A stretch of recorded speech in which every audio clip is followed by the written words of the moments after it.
我的胸口不是公共设施。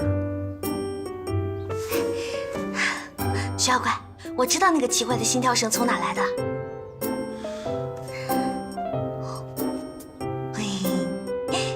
这里，好像只要稍微的距离远一点，就会不安的跳个不停。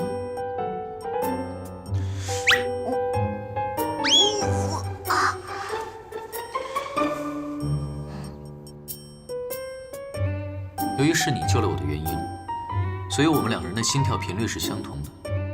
只要靠近就能感知对方的存在，太近或者太远的话，就感受不到了。你对我也这样吗？只要你情绪波动大一些，无论多远，我都能感受得到。难道这就是电影中传说的心电感应？我更愿意称之为相互牵制的作用。那范围呢？不清楚。其实我也是第一次碰到这样的情况。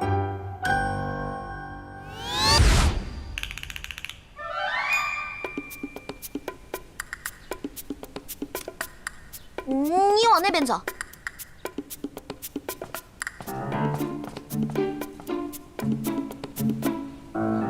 听不到，继续走。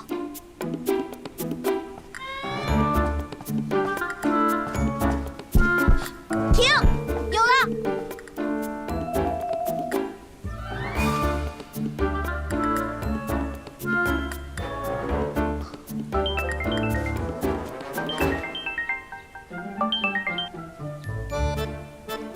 大概100米就能听到你的心跳了。你再继续走，看看多远听不到。好。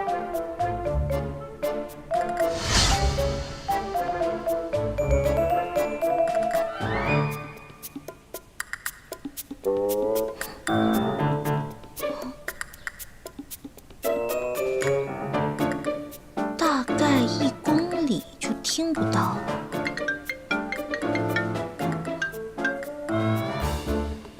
已经很远了。现在心跳声还很大，继续走。能听到吗？能。你确定？继续走。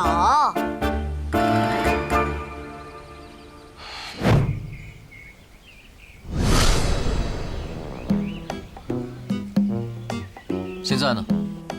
喂，喂，能听到吗？喂，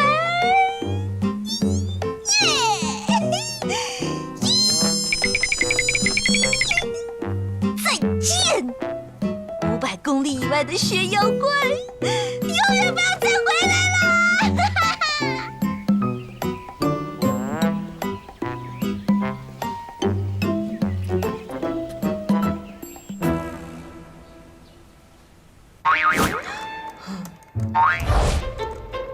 回来了。你的速度也太慢了。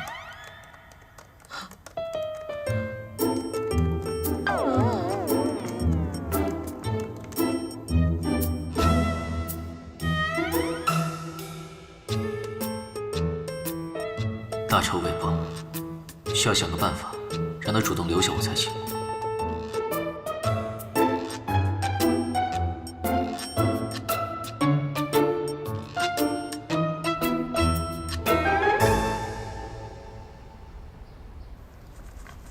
就这些。真的，田小姐怎么可能会被人威胁勒索？她不勒索别人就不错了。那我们家呀，小池的钱都到哪里去了？你听说过收入上了排行榜的女明星日子过得苦巴巴的啊？伯父，你对我凶也没用啊。田小姐对我也很抠门的，我每个月除了房租跟吃饭，都没剩下什么钱。就这么一点工资你都敢做，可见你对我们家小池图谋不轨。我这一点就看出你的人品，你的个性，糟糕死了。没有，怎么可能啊？这你还到了家里了，你还不说实话？你这……哎呀，行了，你已经把小池的8个助理都给吓跑了，还不够啊？东东，伯母一看你就知道你是个诚实又靠谱的孩子。别怪伯父啊，可怜我们天下父母心。我们从小就想把小侄培养成个名媛淑女，我们也朝着这个方向在培养。我们希望她将来长大以后，能够成为闻名世界的钢琴家或者画家，然后嫁给身家只有几亿的老公，过上那种普普通通的平凡人的日子。可是我们管不了她呀，她还是要去做那个抛头露脸的艺人。所以今天伯母请你来家里，是希望你能帮我，不，是以一个母亲的名义求你，今后小侄的一举一动，他在做什么，跟谁在一起，都告诉我们好吗？不行的，伯母，田小姐知道会扒了我的皮的。真的不行？真的不行。真的不行？真的不行。一定不行？一定不行。真的不行？绝对不行。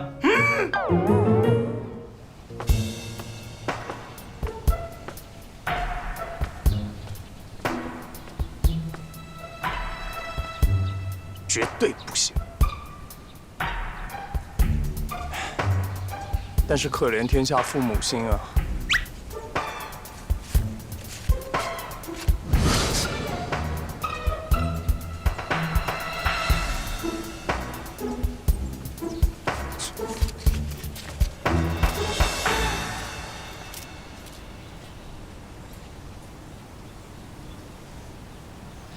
你最近都没有打电话给我看八字，怎么放弃了？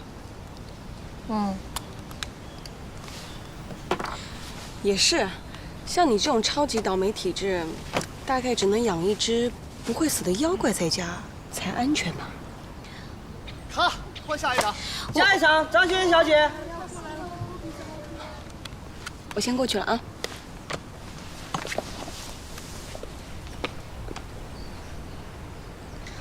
薛妖怪算不算啊？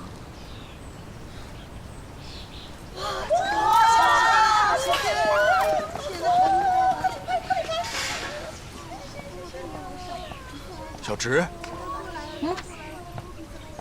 李教授，好久不见了。刚下班经过，看你在这边。我听叶琛说你恢复得很好。是啊，这什么事儿都没了。啊，那些等着看我毁容的人都气得半死。哎，对了，安妮现在有10岁了吧？当初我跟叶琛分手的时候，她气着哭着都不肯见我们。现在应该长大气消了吧？我离婚2年了，安妮跟她妈妈去美国了。不好意思，我不知道。没关系，是我对不起他们，只顾着工作，忽略了他们的感受。对了，很多车祸之后都有后遗症，医院有时查不出来。你现在要是没事的话，不如跟我去一趟研究中心，抽个血，做个更详细的检查，就在学校旁边，很快。不用了，我没什么后遗症的。这后遗症刚开始症状表现的没有那么明显。真的不用了，我真没什么后遗症。那边可能会拍到我，我先过去了。李教授回见。哎，小直，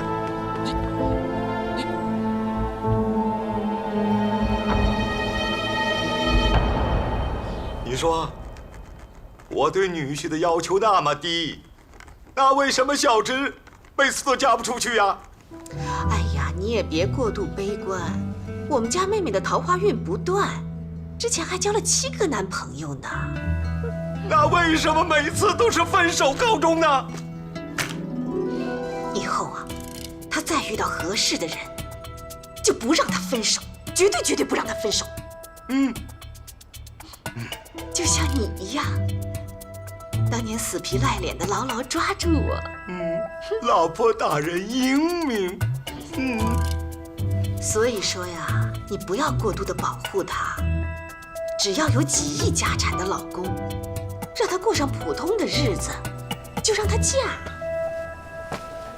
现在还没有确切的证据能证明这场车祸是人为蓄意造成的。我需要你配合找到所有可能会对这具休眠体感兴趣的研究所或个人机构。这个我已经在整理了，晚上发到你的电子邮箱。好。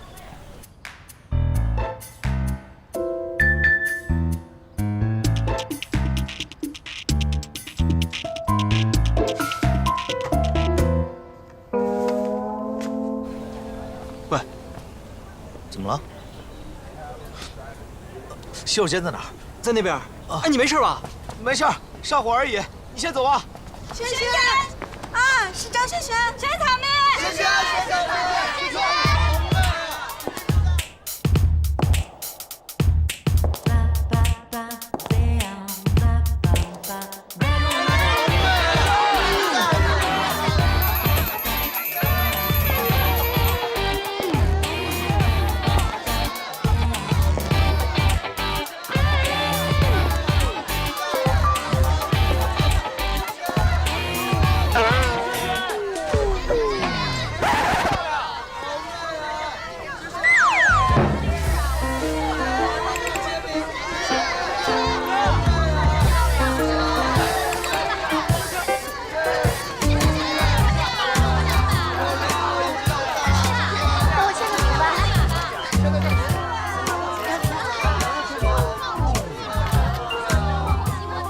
不好意思，让一下。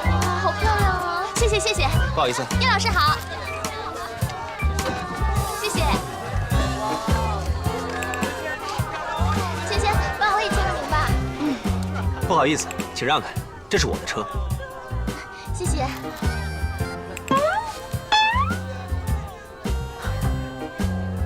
张萱萱小姐，虽然你很漂亮，但是你也不能挡我车前面啊。叶琛，你下课了？这是你的学生们吗？他们超可爱的。你们好。哦，我和你们叶老师是好朋友，我们约了去吃饭。那今天我们就先拍到这里，好吗？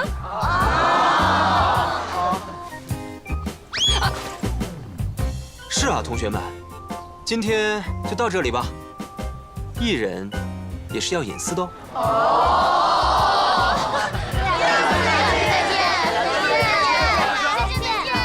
都会继续支持你的。多谢啊。不过现在我们可以聊一聊叶先生性骚扰的事情吧。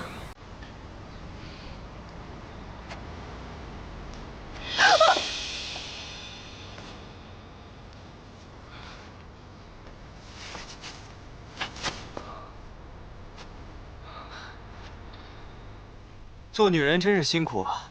不过，我们现在也可以来聊一聊，张小姐为什么会知道我的名字？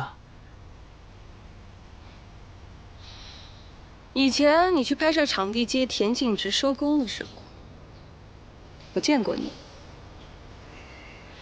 而且你劈腿的事情，人尽皆知。对了，你和我前女友不和，那现在我们坐在一起就有话可以聊了。我能理解你和她不和的原因。电视上看起来完全就是小仙女，既漂亮又可爱，像个芭比娃娃。但是私底下脾气和嘴巴真的很坏，竟然到处说我劈腿。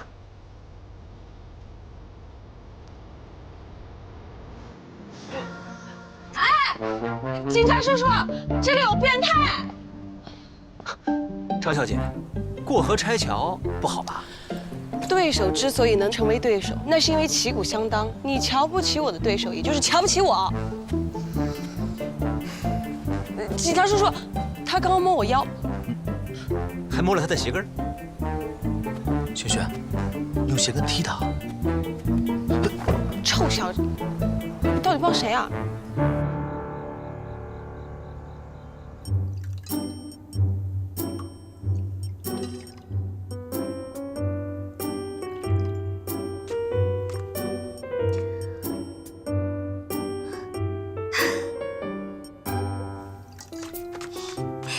小乖，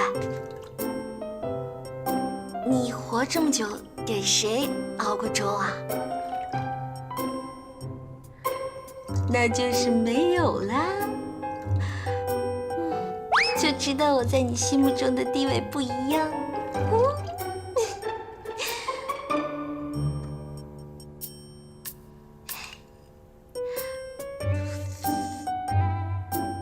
第一次做，可能不太好吃。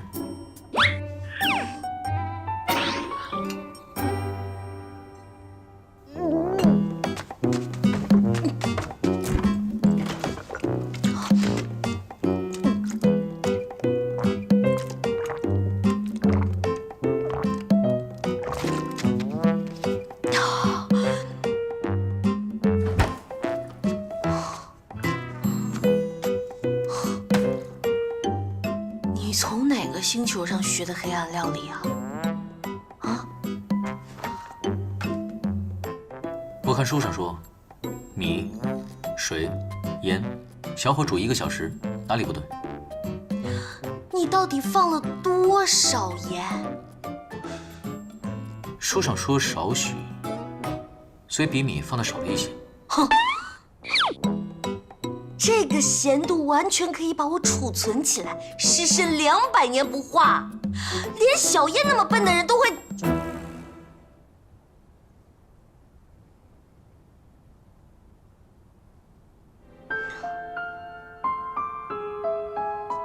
记得把碗洗了。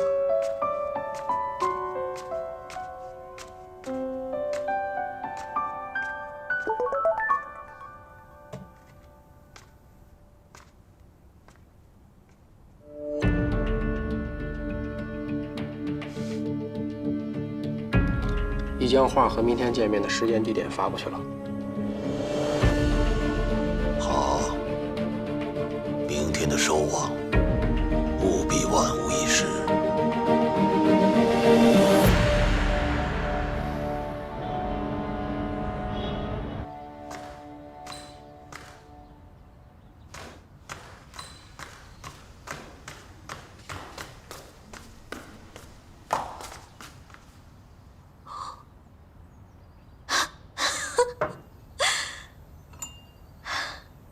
小乖，你是不是觉得自己特失败啊？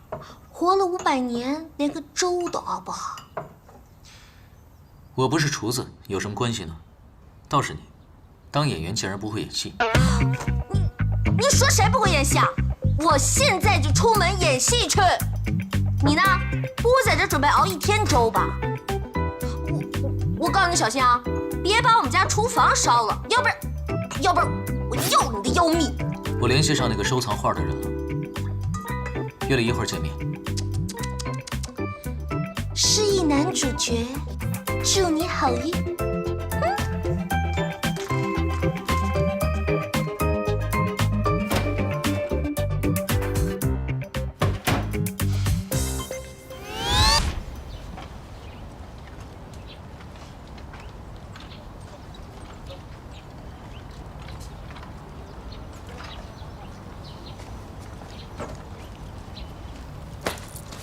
姐，你怎么来了？哎，姐，别，我错了，下次再也不敢逃课了，姐。之前逃课去院门口静坐，现在要跑来追星。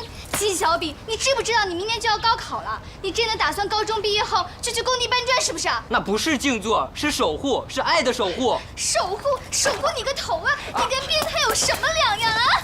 你。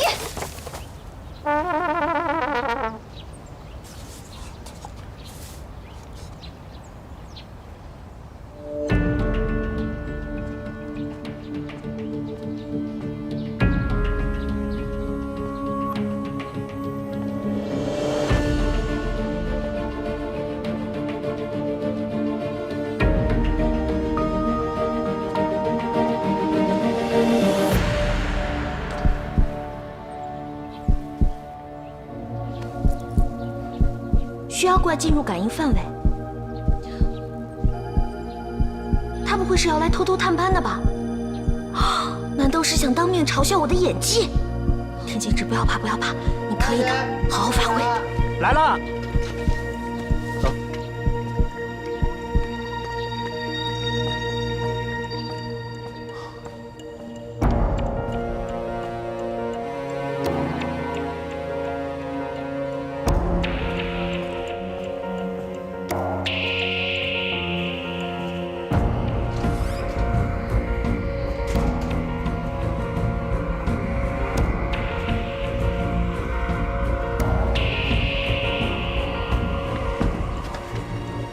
备，开机。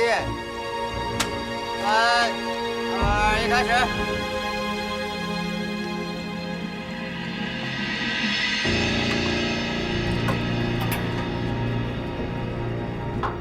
到底是谁把我变成怪物的？你不清楚吗？而且我为你做了这么多，你心里没数吗？既然做了那么多，那么也不差这一件。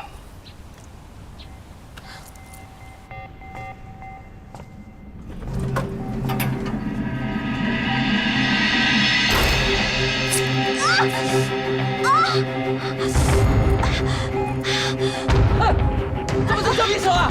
怎么回事？小姐，天津人。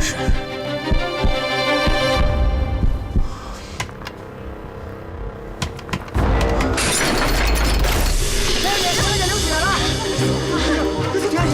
这怎么回事？这是！快！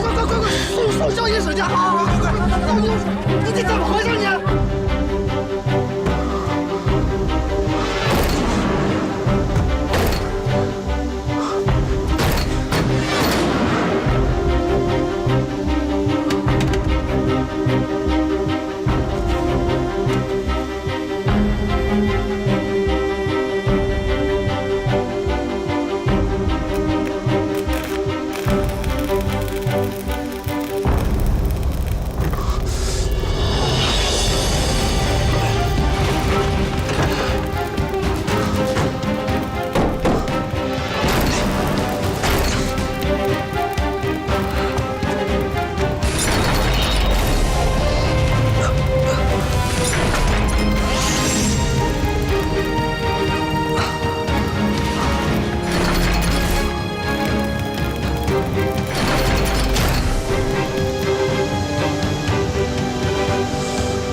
老板，这栋楼是还没有对外开放的，不会有人进出。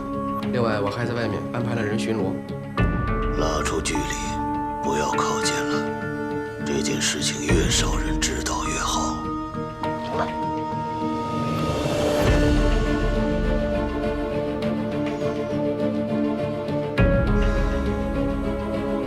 骄傲的猛兽，等你冻上1天1夜，抽干你的血，我看你还怎么骄傲。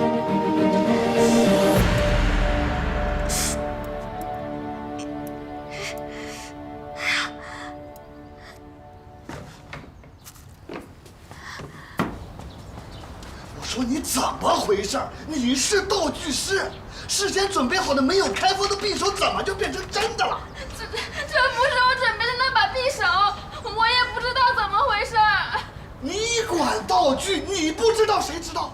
灯光师知道，录音师知道啊！哎呀，真是有可能是变态粉丝，或者是其他跟田小姐不和的女演员做的。你这是怎么回事？导演，别再骂他了，应该真的跟他没什么关系。小芝，你的手怎么样？医生怎么说？伤口不深，只要不沾水忌口，很快就好了。只是我的戏……哎呀，没关系，我先拍其他人的，你先好好养伤。你放心，我已经报警了，警察很快就会查出来是谁做的。那什么，你赶紧先回家先休息休息。哎，谢谢导演。走。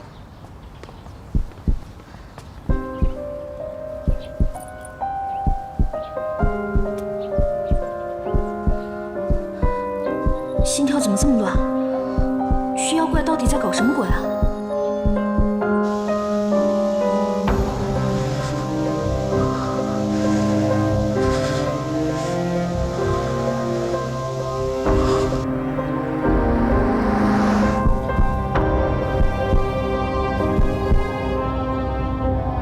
停车！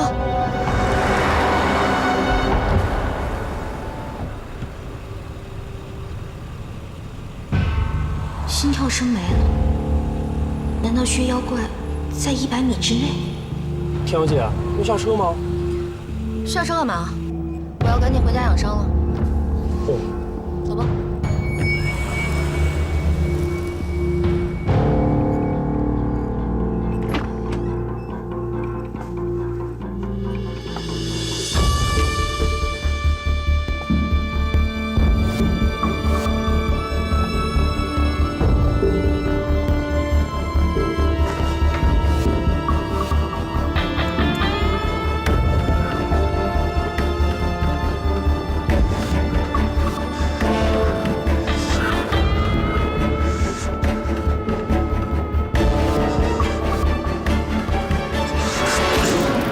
不想让我看到你的狼狈样啊，那咱们就明天见。观众们，大家好，欢迎收看《娱乐猛回头》，我是主持人杨逸飞，我是虞姬。今天下这么大的雨，我们还在外工作，这是为什么呢？因为有重磅的八卦新闻要爆料吗？对，这里就是田径直受伤的现场。据说田径直在片场受伤，是因为有人把道具的刀换成了真的刀。幸亏只是歌手的戏，如果是捅心脏的戏，那后果真是不堪设想。是的，没错，今年真的是田径直的倒霉年呐，灾祸不断。我建议田小姐可以去找个大师帮您点化一点哦。不过听说警察上午就去勘察了现场，下午就抓到了犯罪嫌疑人。这个犯罪嫌疑人居然是田小姐的超级粉丝啊！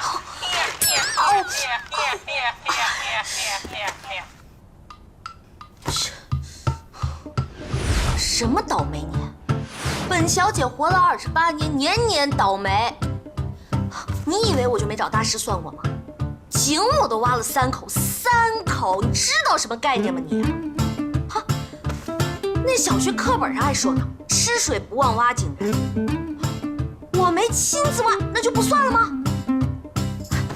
还有啊，现在那粉丝那都怎么回事啊？你家里很穷吗？脑子有问题没钱治是吗？无论如何，这脑残片和变态片1日3次，饭后温水服用 ，OK？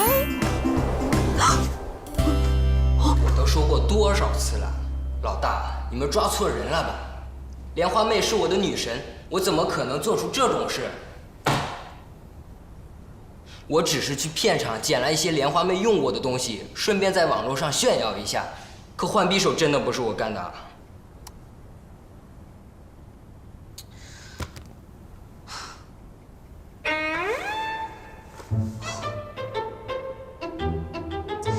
薛妖怪怎么还不回啊？他不会看完那幅画，想起仇人是谁，自己报完仇跑了吧？耶！薛妖怪终于自己滚蛋了，我自由了！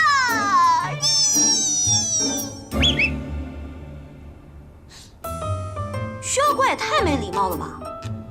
好歹走之前跟我说一声是吧？害我一个人在这瞎担心。等等，我这是在担心薛妖怪吗？呵，这个笑话也太好笑了吧！哼，我巴不得他分分钟消失。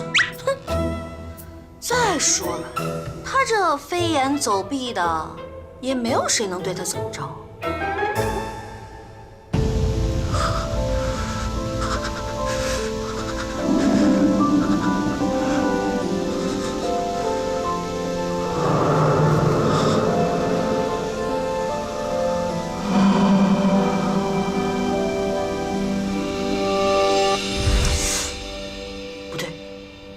这薛妖怪不会上当受骗了吧？哎呀，这毕竟没有上过几天网，还是太单纯，怎么能随随便便就相信骗子的话呢？哎，这骗子也是够缺德的，欺骗一个500多岁的老人家。咦，不过这是一个千载难逢的好机会。我应该立刻、马上、现在出现在他面前，羞辱他。行动！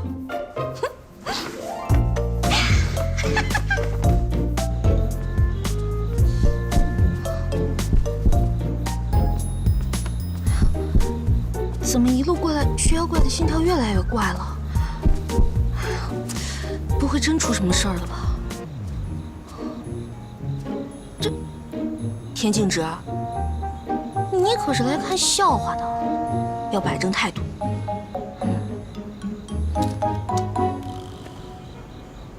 但这一看就是没有启动的写字楼啊，怎么会有人约在这儿啊？对不起，您拨打的用户暂时无法接通。打不通？在电梯里？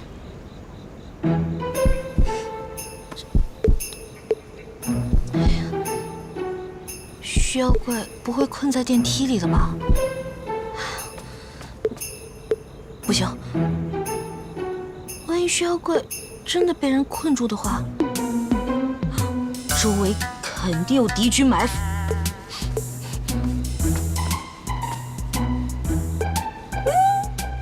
走后门，嘿嘿。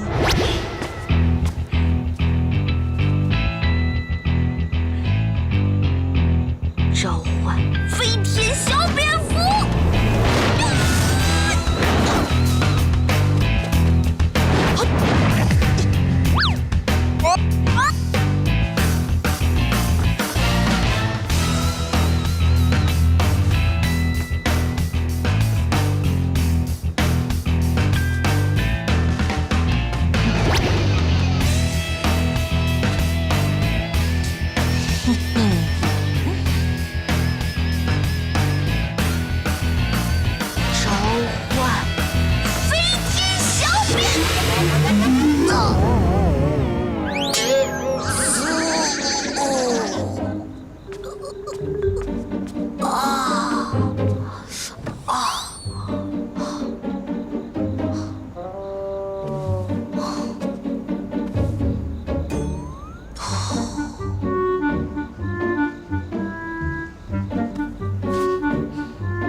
就是这里了。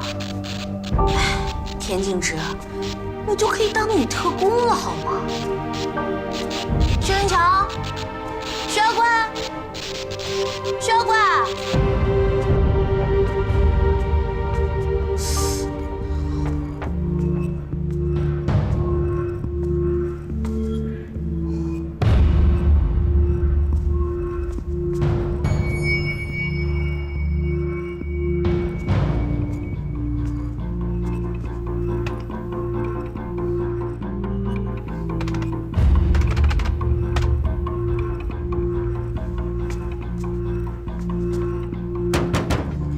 薛妖怪，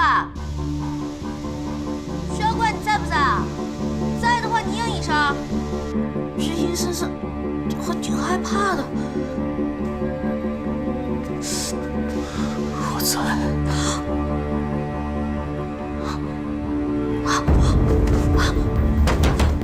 薛妖怪，薛妖怪，你没事吧？好了。你等等，我报警。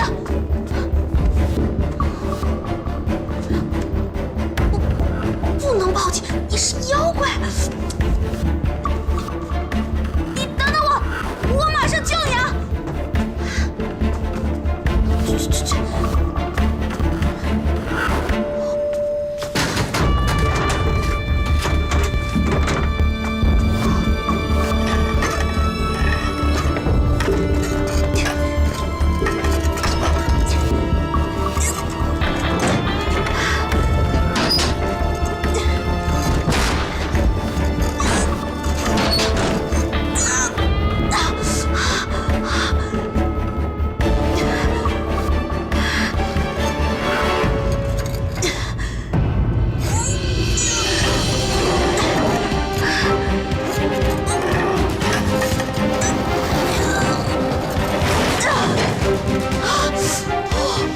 这怎么跟冷酷似的？薛妖怪，你到底得罪谁了？下手这么狠！哎呦，啊，我是没力气了，你不力气很大吗？鸡把它拉起来吧。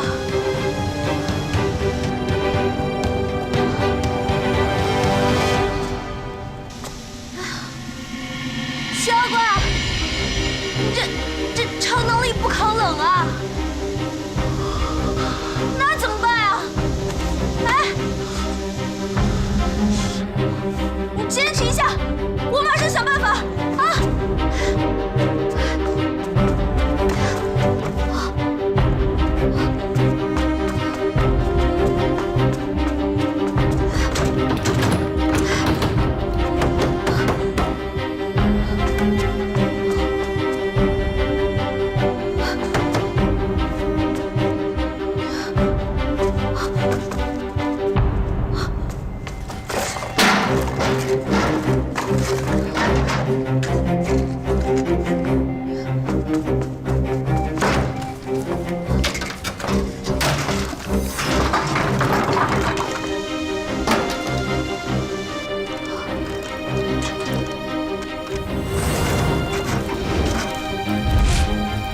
小乖，千万别睡啊！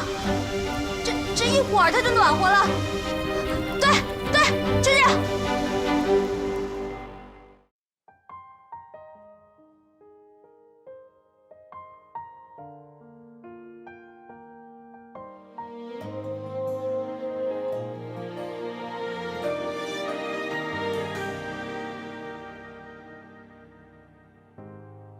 于是坏掉的龙头滴滴答答生了锈，床头想你的人哦，不是提醒我已过很久哦，你没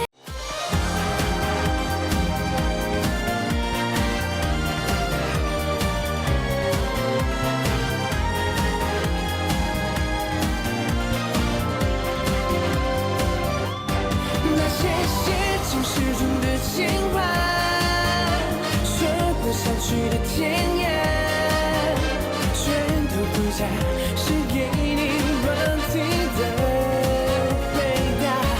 你看那窗外樱花重发芽，握住的双手不再放下，再也不怕，因为爱的人是你呀。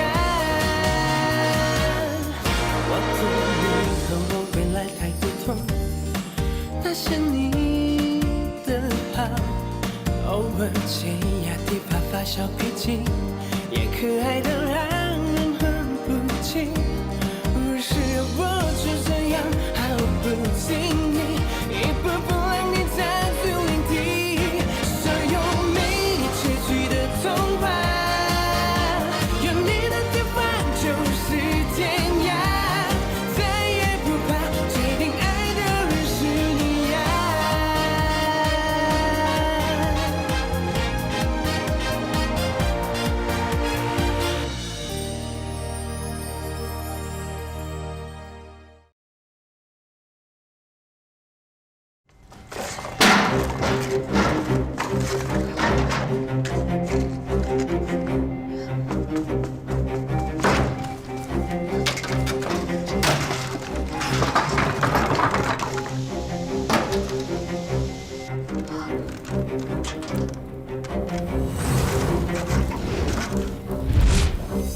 小乖，千万别睡啊！这一会儿它就暖和了。对，就这样。你一会儿暖和了就有力气了，坚持会儿啊！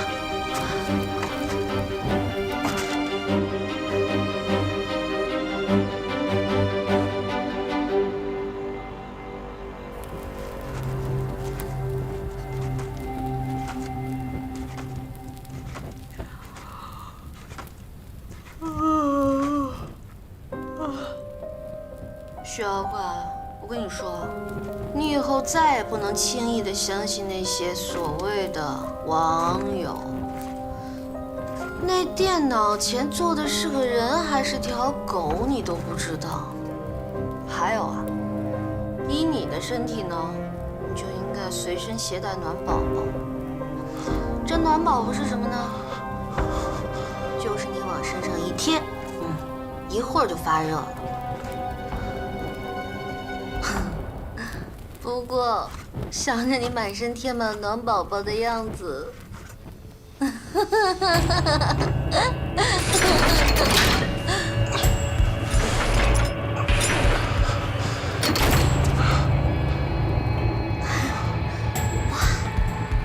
这妖怪就是妖怪，恢复的果然快。嘿嘿。哎呦，妖怪你！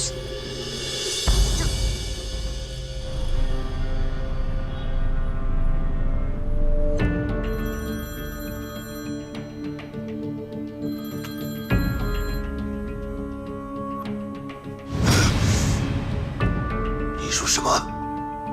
跑了？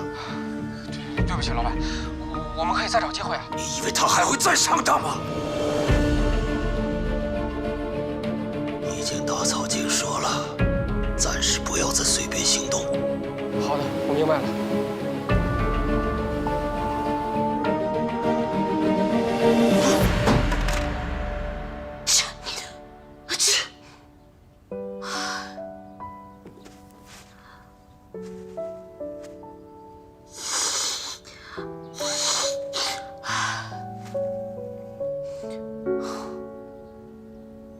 没事去救什么妖怪吗？跑腿纵火还伤风受寒的，哼，是我脑子坏了才对。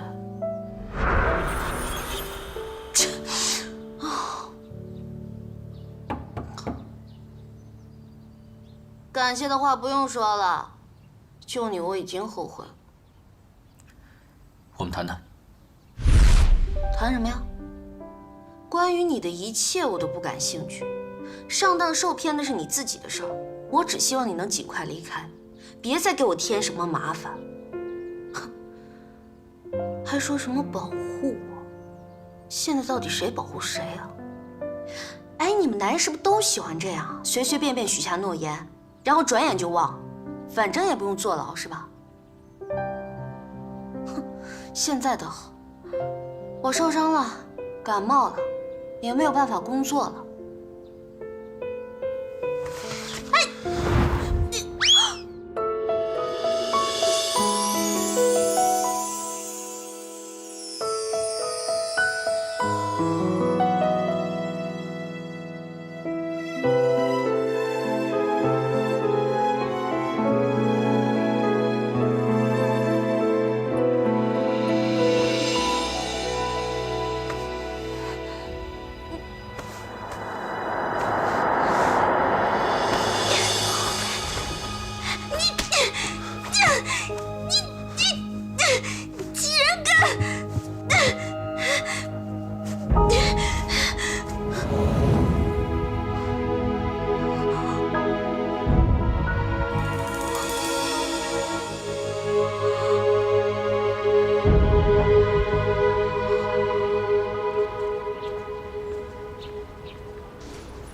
可以走了。你没事吧？我没事。明天就知道闯祸你啊！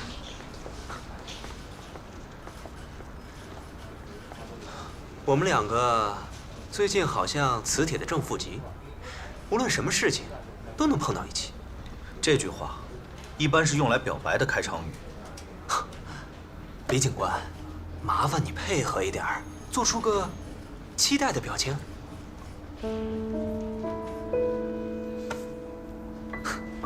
证据不足，人可以带走，但是匕首上只有道具师和男主演的指纹，可金小丙还没有洗脱嫌疑。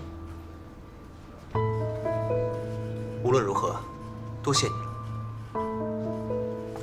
等等，你有没有想过，如果不是小丙，那会是谁？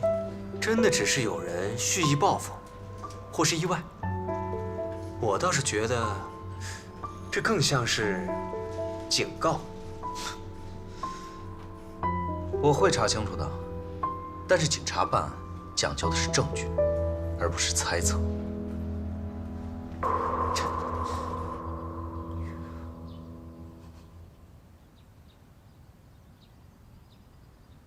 怎么回事？我会保护你的。我问，这个是怎么回事？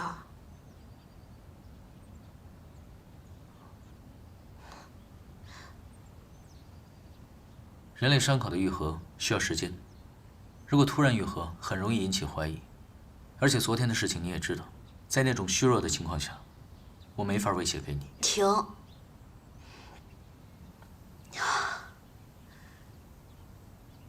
我们现在来整理一下关于你的冷门知识。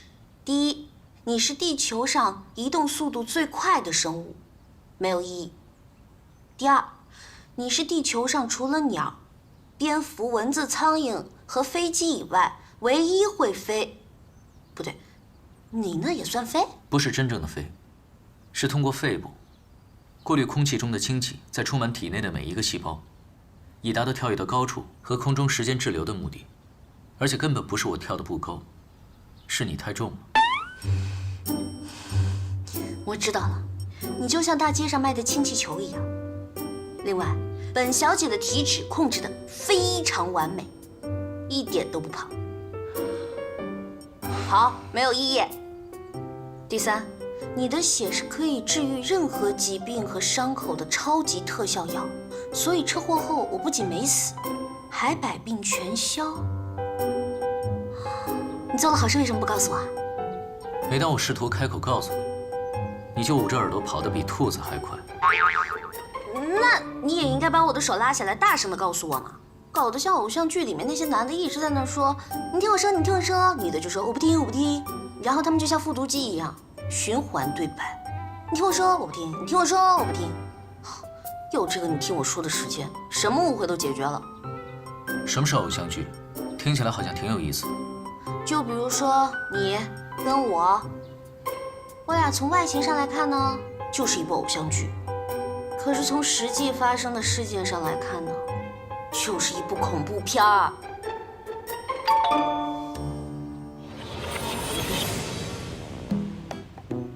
冯洞洞？不是，门口来了3个人，还有3个人在车里等。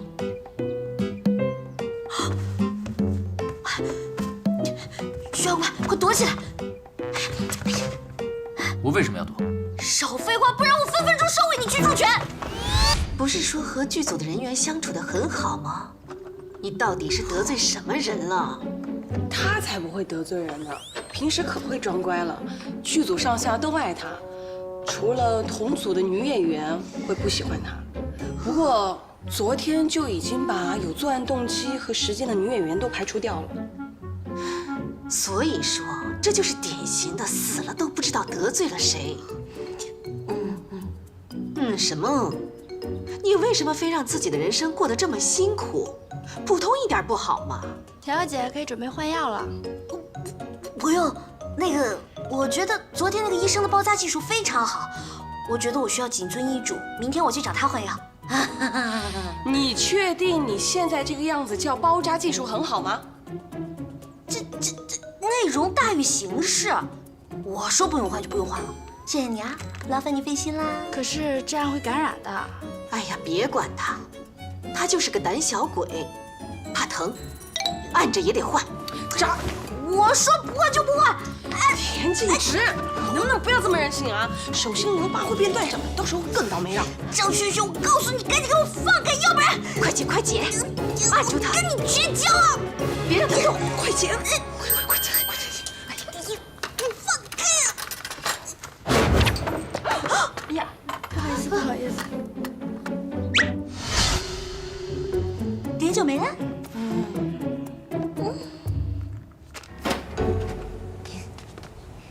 请，记得明天去换药。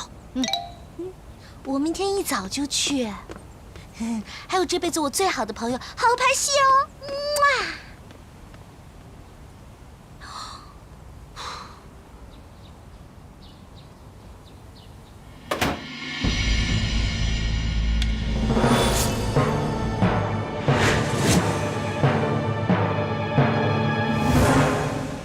我们谈谈。谈什么？你夺走我初吻的事儿。夺走你初吻？别给我装失忆。车祸的时候，被目击到强吻我的变态就是你吧？你知不知道初吻对一个女人来说有多重要？我生命中最期待的美好事情之一，就这样莫名其妙的被你给毁了。请问这个世界上有这样报答自己救命恩人的人吗？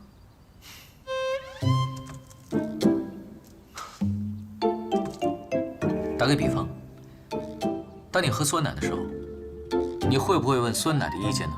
当然。你当然不会问，因为对你来说，酸奶只是食物而已，没有人会刻意去非礼食物。我之所以那么做，只是为了治愈你。你可以把我当成怪物，默认你的初吻还在。那你完全可以割破手指来救我，承认吧，你就是个表里不一、色欲熏心的混蛋。干嘛？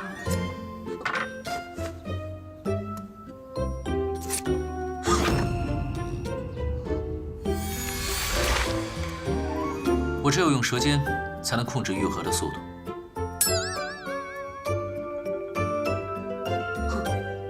太好了，这样猥琐的技术还真是变态的福音。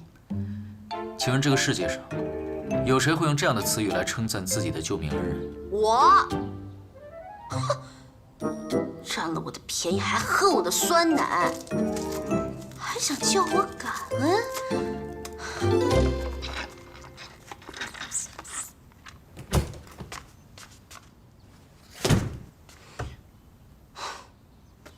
不行，一定要把他赶走。什么基因突变的怪物，根本就是个大色鬼。可是我又不能直接把他赶走，他那么会耍无赖，我又打不过他。对了，可以向场外观众求助。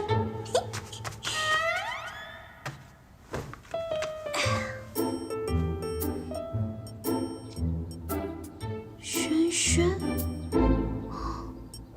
这就是我们家的后花园，很漂亮，还有这里全部都是玫瑰花，怎么样？非常好看。那我摘一朵给你。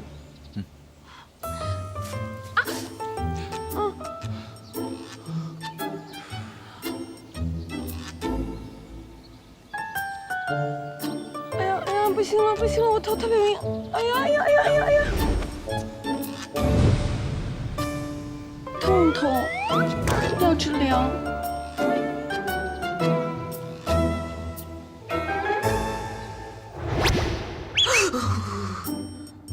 张轩轩其实是个超级大花痴，他会把血妖怪当宠物养起来的。叶人渣。教授，可以开始了吗？这个怪物的愈合能力很强，只有舌尖部位愈合慢。先把它的舌头切下来，来，放松，张嘴。不行不行，活体解剖太残忍了。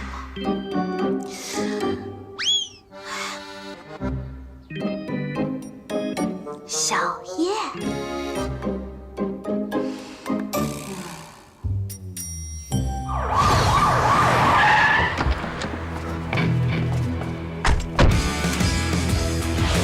雪灵桥，你已经被包围了。我数3声，你举起双手，否则我们就开枪了。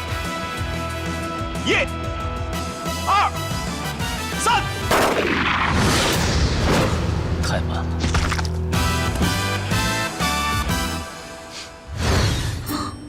不行不行不行，小燕她不能有事。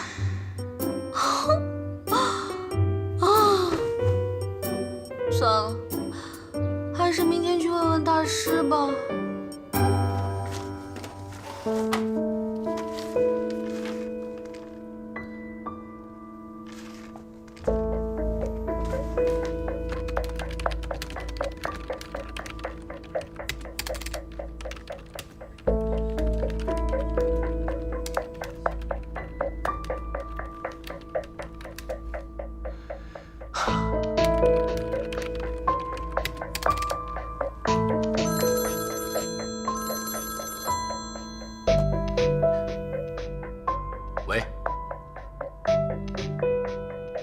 好的，我知道了，你们继续找吧。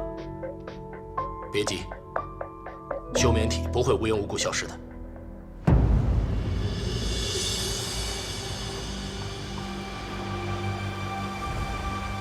这次是我太大意了，差点重蹈覆辙。不过没关系，他想抓我，我正好可以想个巧妙的办法，主动出击，引蛇出洞。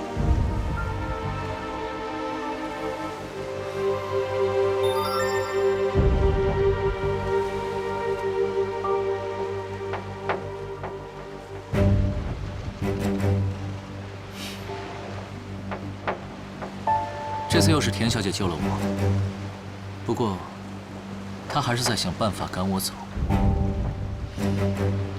你放心，用不了多久，她就会主动求我留下。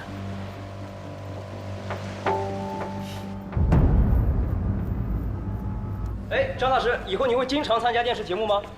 我这个人一向都是接受命运的指引。所以说，是福不是祸，是祸躲不过。人的命运呢，大师，在一生当中。借一步说话。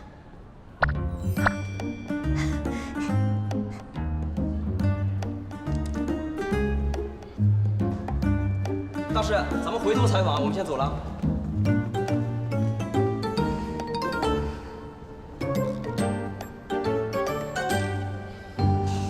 田小姐怎么没提前打个电话？怕你不接。田小姐真会开玩笑。大师，这次你一定得帮帮我，我被一个奇怪的东西缠住了，怎么赶都赶不走。脏东西啊？不脏，长得还挺帅的，就是脸皮有点厚，可能还不是一般人。那就是厉鬼缠身呐。就当是吧。哎，大师，你有没有什么符纸啊、法宝啊、阵法啊之类的？就不用杀死他，就把他赶走就行了。你说那是《西游记》，你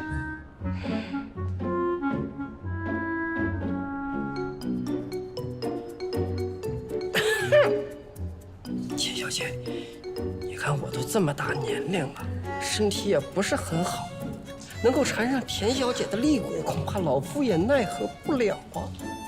哎呀，大师，你就不要有所保留了。你的爱徒张轩轩说你可是神算界的这个。解铃还须系铃人啊。什么意思啊？这个事儿是不是因你而起？是啊。对呀，所以说你就是那个铃儿，不是你就是那个系铃人呐。你想，他能够缠上你，说明他有未了的心愿。你只要帮他把心愿完成，他自然就走。你找我干什么？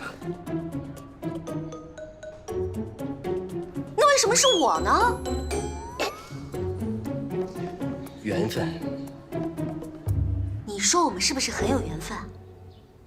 你看啊，我用我的血救活了你，你又这样无耻的救活了我。如果你没什么意见的话，咱俩算扯平了。现在你住在我们家，所以我觉得咱俩有必要开诚布公的谈一谈。谈什么？你的真实目的。我说过，我在找一个人。找什么人？名字、性别、年龄、相貌告诉我，我可以去帮你登寻人启事。我说过，我不记得了。不能说这么笼统，我一丝希望都看不到了。我觉得这一劫我是逃不过了，所以把你还能记得的事情告诉我，让我帮你一起找到这个人。不要担心我会遇到什么危险，大不了再让你占几次便宜，当回报社会好了。你要是能帮忙，那就最好了。我要找的是100多年前那个放干了我的血，害我在棺材里躺了100多年的人。放干你的血？你的血不是流不出来吗？那晚你也看到了，如果长时间处在低温之下，我会变得很虚弱，能力也会慢慢的消失。原来如此啊！那你要不要吃冰激凌啊？看来你的仇人本事不小啊。那你怎么知道他还活着？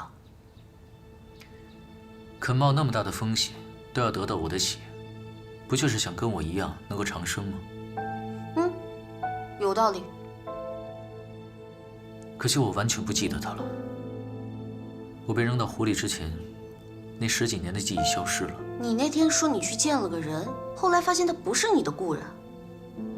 啊，把我从博物馆里租借出来做研究的人。以前我以为他是我的仇人，看来是个误会，不是的。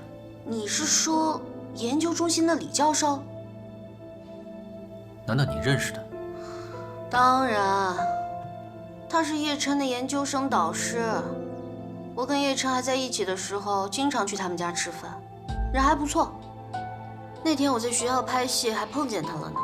担心我上次车祸有什么后遗症，还建议我抽个血做检查呢。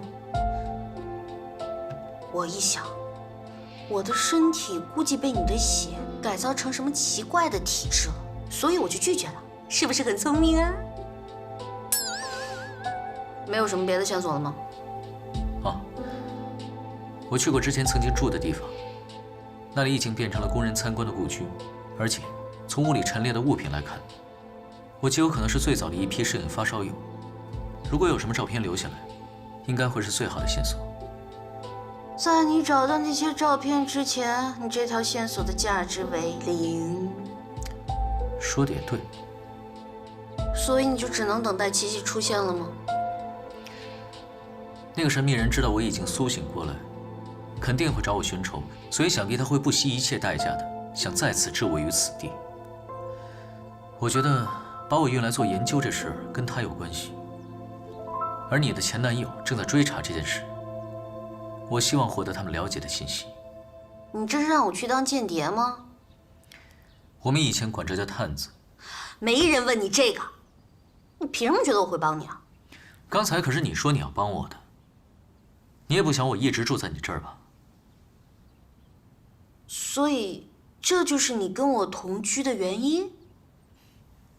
没错。我还以为……算了。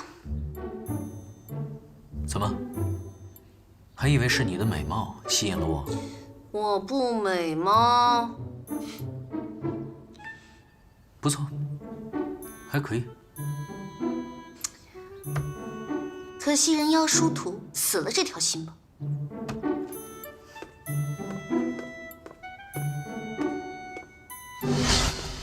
那你会帮我吗？我有其他选择吗？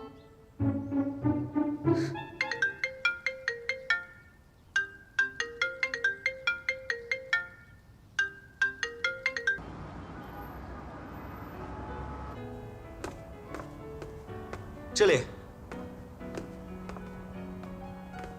你好，请问你想喝点什么？哦，不用了。卡布奇诺，不放肉桂粉。有什么话不能在电话里说，非得把我叫出来？你不知道女明星出现在公共场合容易引起骚乱吗？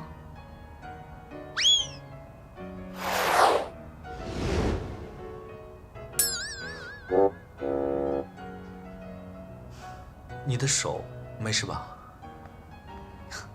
除了这个以外，已经好的不能再好了，人气上涨，接到了不错的剧，还认识了一个神奇宝贝一样的男人，前途一片光明。那就好。也祝你和谢玲丽幸福，小燕弟弟。小芷，不管你相不相信，不管我们是什么样的关系，我都不愿意看到你受到伤害。少自作多情啦！本小姐铜墙铁壁，刀枪不入，见我哪次分手要死要活的？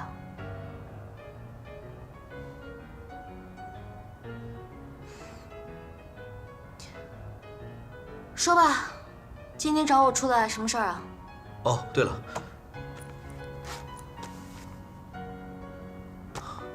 这是车祸现场拍摄的一张照片，裙子上的出血量和你的伤口明显不相符，很可能是当时的盗窃者也受伤了流的血。你再回想一下，当时现场是否还有其他人？没有。那就奇怪了，裙子上怎么会有这么多血呢？这不合理呀。或许是那2个司机的血，或许是什么动物的血。位置不对，不可能是司机。现场更没有出血量那么大的动物尸体。可惜啊。可惜什么？可惜那条裙子找不见了。那真是太可惜了。是你从医院拿走的吗？我要那条沾满泪水跟鲜血的裙子干嘛？如果你想起什么的话，我什么都不记得。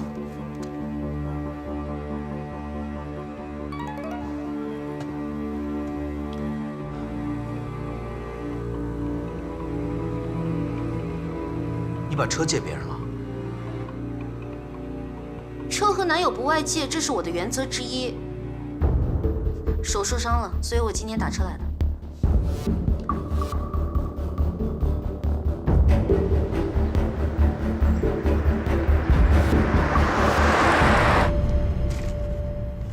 1个月整理一次拍卖档案根本就没必要嘛，1季度1次就好了。好了，不要抱怨了，我们先去办公室把上个月的资料报过来，等下请你吃宵夜。真的啊？那就让你破费了。走。晚上吃什么？你想请我吃什么？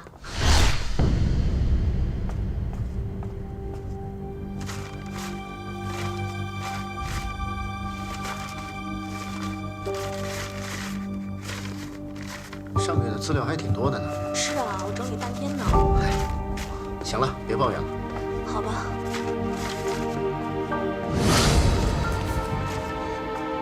怎么了？没事儿。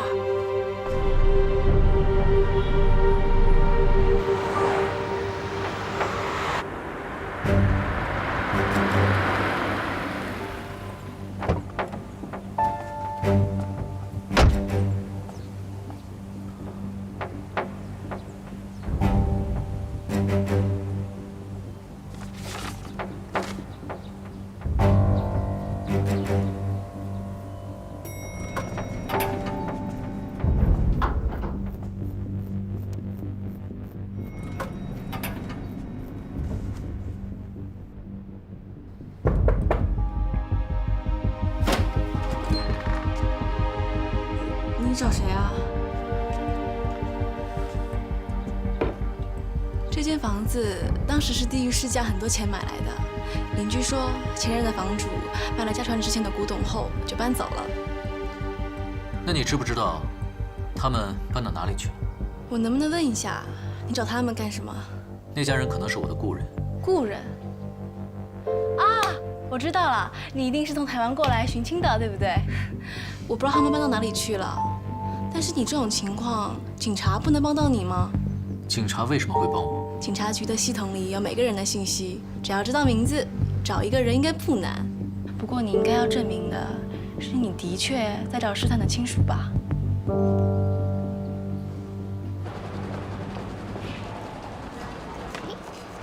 叶老师喜欢的柠檬苏打。谢谢，不用这么客气吧？去警察局只是举手之劳而已。对你来说，什么事情都是举手之劳。把生活有困难的学生招进研究中心是举手之劳，去警察局帮忙保释也是举手之劳。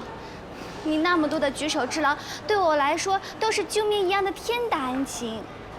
太贵的我也请不起，不过学校的餐厅还是可以随便点的。那我就不客气了。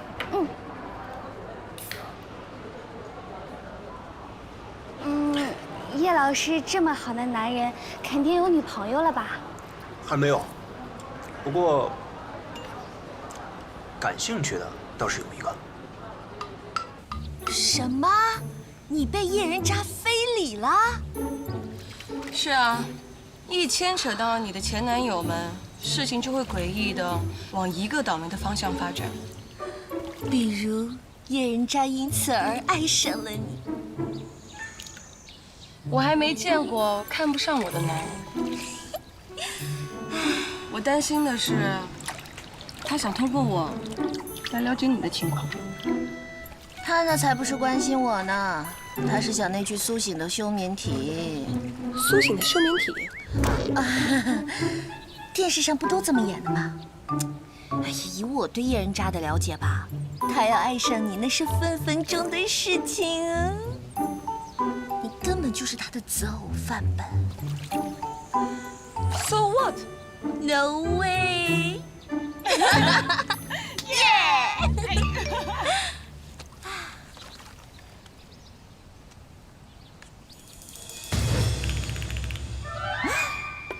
发生什么事儿了？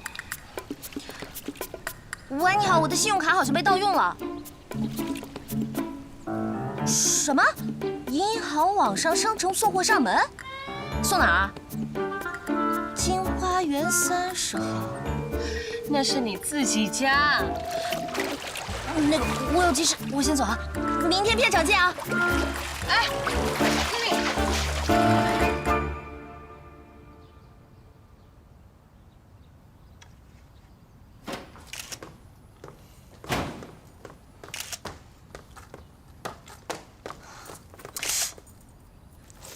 干嘛呀你？我买了个相机，配了几个镜头。既然我以前喜欢摄影，现在想用它找回一些当时的记忆。我的底线里有3样东西别人是不能碰的：第一，我自己；第二，我的钱；第三，我的男朋友。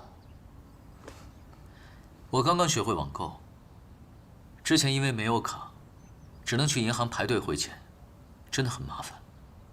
今天我看到桌上有张卡，没有密码，所以我就借用一下，反正也没有多少钱。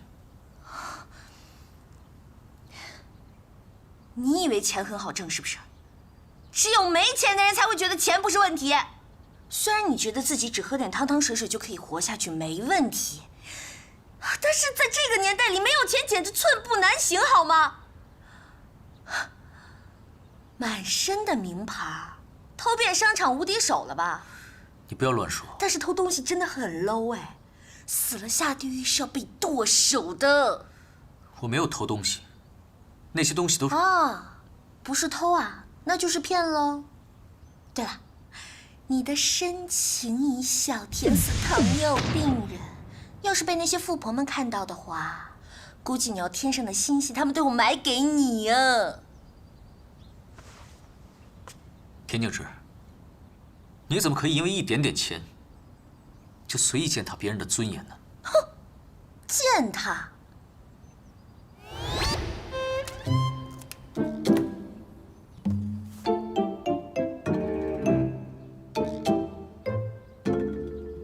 下周搞错没啊你？你拿什么还啊？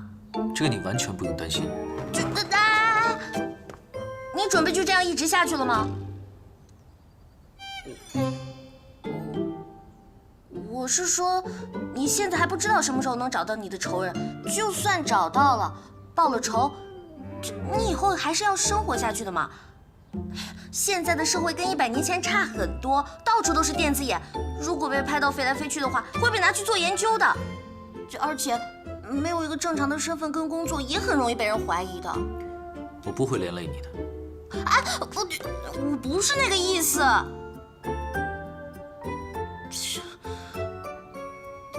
好，我承认我刚才说的有点过分。但是一个很穷的女演员莫名其妙收到扣款信息，心情会变得很差的。所以，我不怪你，你也不要怪我嘛。咱俩算扯平了。人家都说一日夫妻百日恩，100年修得同船渡，1000年修得……哎呀，反正就是那个意思啦。我也不希望你被迫去深山老林当野妖怪嘛。那你有什么高见呢？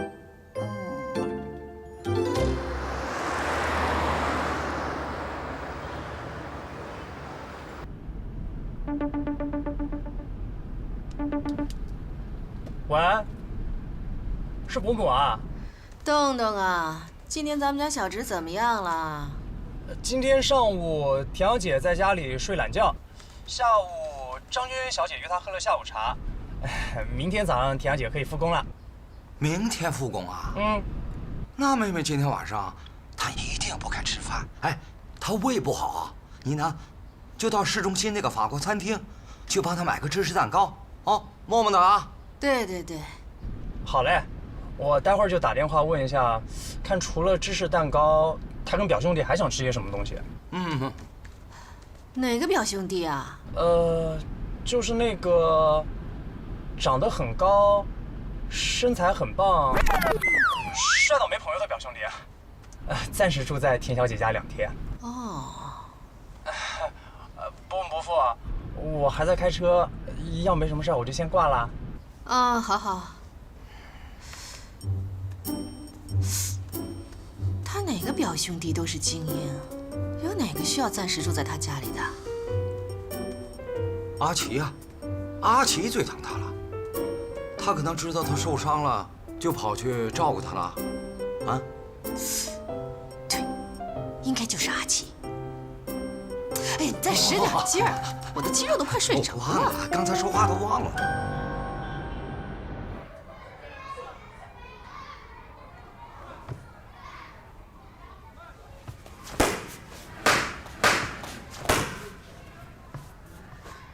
笔姓薛，名灵桥。灵桥2字是我母亲所取，意为美好而高大，这是母亲的愿望。名字都是父母送给我们的第一份礼物。初次见面，我们要互通姓名，这是了解彼此的第一步，好吗？小芝，教小朋友是很需要有耐心的。哎，你介绍这些帅哥还真不错。馆长爸爸满意就好啦。原来小时候在这儿学跆拳道，馆长爸爸那么照顾我。介绍个人嘛，举手之劳啦。我年纪大了，心有余而力不足了。这次啊，你可真是帮了大忙了。不过，他真不是你新交的男朋友啊？都说了，他欠我钱。哦，这年头还有谁敢欠你钱？那不是一辈子要赔进去吗？既然不是你男朋友，我就放心了。否则啊，没2天你就吃醋，就不让他来了。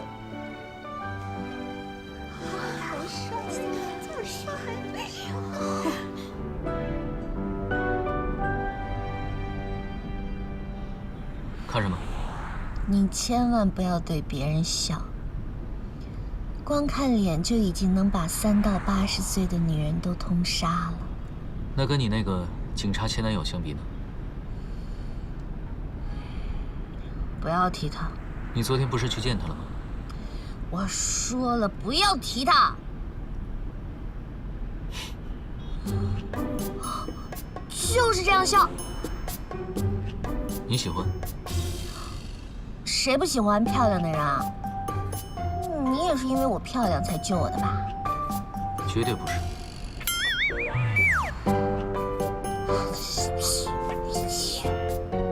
不过，你真的是一位善良的人。知道就好。也只有我这种好心的人才会收留你这种3无产品。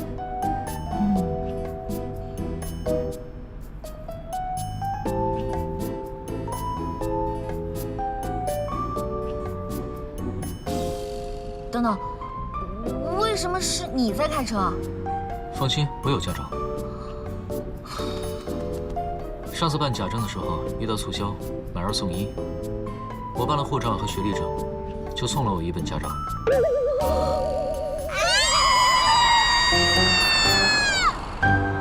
所以你之前在国外开那种加煤的车，每开10几分钟就要停下来去加1次煤？那如果万一你开到路上没有煤了呢？怎么办啊？是发生过这种事，只能停下车来，自己跑去把煤买回来。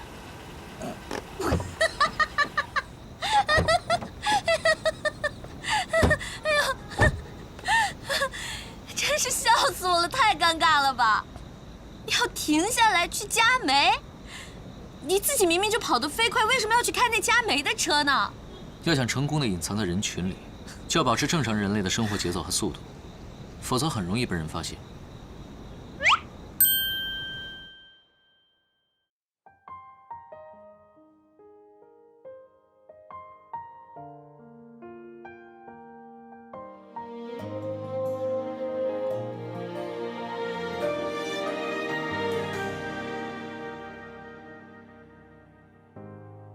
于是坏掉的龙头，滴滴答答生了锈，床头想你的人偶，不是提醒我已过很久。你没开口，你没说跟我走，所谓以后，一眨眼就到头。你没开口，你没再出现在路口，这次换我，不随便再说放手。那天以后才没亮起的路灯，说过时间不会再有的永恒，我还在等，我会终不问，你会不会不是我一人回来，因我一生等你开口，等你说跟我走，所谓以后，一眨眼就到头。等你开口，等你在出现的路口，从今以后，不随便再说放手。从今以后，不随便再说放手。